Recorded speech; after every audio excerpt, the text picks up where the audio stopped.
কৃষ্ণীর প্রথম জন্মদিনে তার জন্মের মুহূর্ত থেকে বিভিন্ন মুহূর্ত শেয়ার করে অভিনেত্রী শ্রীময়ী লেখেন, not only my daughter's birthday but I would say it's my daughter's and my 1 year anniversary of motherhood. On this day last year I gave birth to her with lots of worries, fear and joy. And how time feels. This is all I can share about my experience.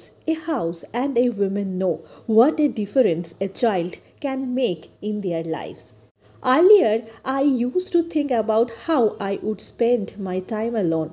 Now I feel like how Cine time is Gossip. slipping away.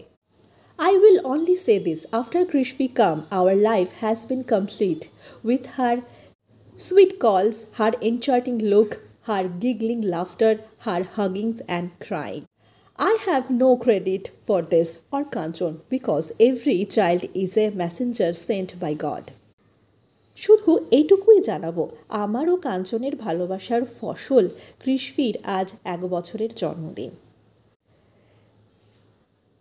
কাঞ্চন শ্রীময়ীর মেয়ে কৃষ্ণীর প্রথম জন্মদিন। ছোট্ট কৃষ্ণীর জন্য রইল আমাদের তরফ থেকে অনেক শুভেচ্ছা, অনেক শুভকামনা।